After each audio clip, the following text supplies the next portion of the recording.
you've just been denied for your loan modification and you don't know what to do.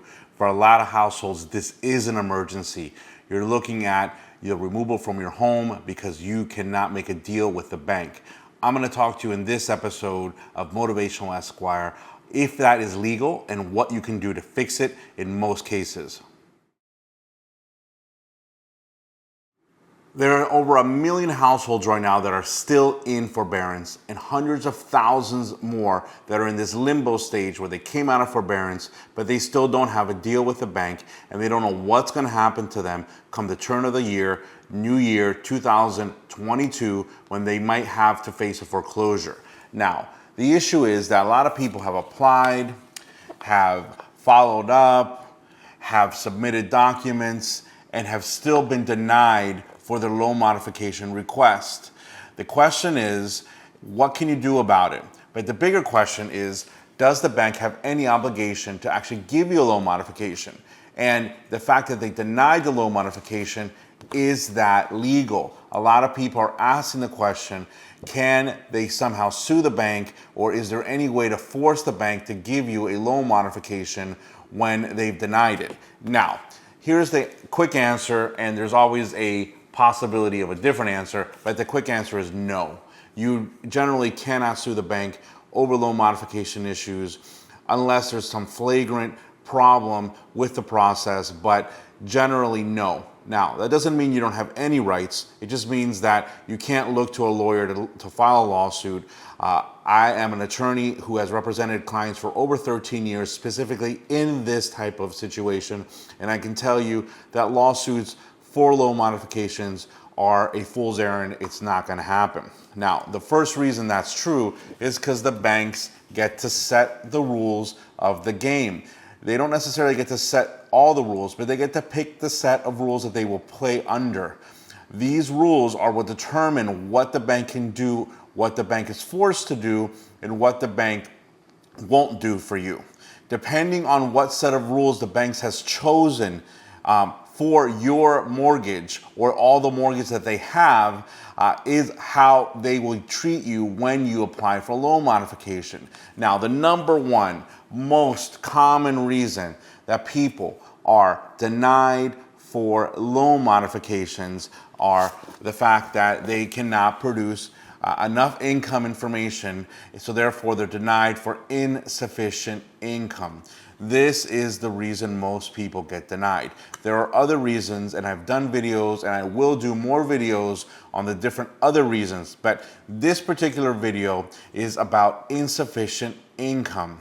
The problem here is that you have applied for loan modification and you've submitted income verification documents, but those income verification documents show that your income is insufficient no matter what the bank does to the mortgage debt. Now remember, in the past, sometimes the banks would forgive a portion of your mortgage, the late payments, in order to make a loan modification more feasible. That's not happening now, mostly because the houses are worth a lot more than they were in 2008. After 2008, a lot of banks would do something called forgiveness of principal. Basically, what they would do is lower the amount of overall money that you owed so that they could manipulate the mortgage in a way, either extending the years, lowering the interest rate, or doing something where they would balloon the some amount of money at the end, or some other machination like that. If they were able to do that, then they would give you a loan modification based on these new terms. However, nowadays, the banks are more reluctant to do this because the houses are fully secured. In most cases, most people right now have the ability to sell their homes, pay off the entire amount that's due on the mortgage, and still sometimes keep some money. The problem is that a lot of people can't refinance because, again, the income is insufficient, or the credit's not there, or they haven't made enough payments out of forbearance to refinance. You usually have to make 12 on-time payments to your mortgage before you can refinance. So those are the issues people are facing. When they get the insufficient income denial, they're asking, what can we do? Now, the first most common thing you can do is look to a contributor. Contributors are usually people that live in the home. Sometimes it's a spouse, Sometimes it's our adult children, people who live in the home with you, who also work and who can contribute to your income as the person who's on the note in the mortgage in the note. And you can use that contributor income to reapply for loan modification and possibly get one. Now, there's a tricky way to do that. It's not impossible, but you have to remember that they usually have to live in the home, and you also have to provide income verification for the contributor. It has to be real.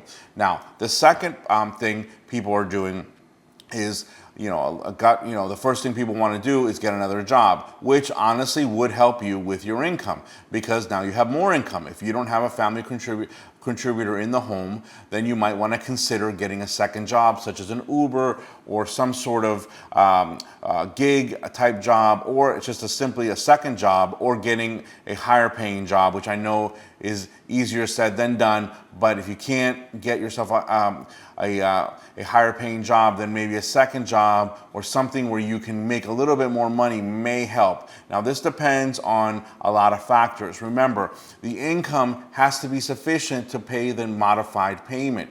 So if the modified payment, even with your second income, is too high, then you might be denied again. But it's worth a shot. It also shows that you're in good faith, and the banks tend to work with people if they are showing good faith and attempting to get loan modifications by getting second jobs and getting more income. The third thing, a lot of people don't think about this, but it might be a possibility depending on the size of your home and where you live. If you have an extra room, you might want to consider renting it out to somebody that you trust and that can pay you a rental fee. Now, if you're going to do this, you're going to need to have a lease, and you need to deposit the money, so no cash. And if they do give you cash, deposit the cash. But you're better off taking checks or money orders and depositing them into the account where you're going to be submitting to the bank about your loan modification. That's very important. This is called income verification. Income verification means that you have to have ways to verify the income. Receiving cash, even from your job or whatever, is not income verification. The banks will not accept an affidavit or some sort of letter from you saying, I received cash or I get this or that. You have to deposit all the money into your account, and then, yes, at that point, they will take it into account. That's the one way that you can defeat the insufficient income denial. I understand it's very difficult, but remember, denials are your friends when it comes to loan modification, because they guide you as to how you can get to yes. If it's income, if the issue is income, then all you have to do is show more income and reapply. But remember, sale dates are real. If you don't have enough time, then you might want to consider speaking to a foreclosure attorney or a bankruptcy attorney, because those are the ways to possibly stop the sale and get you more time to negotiate a loan modification with your bank. That's it for now. Thank you very much.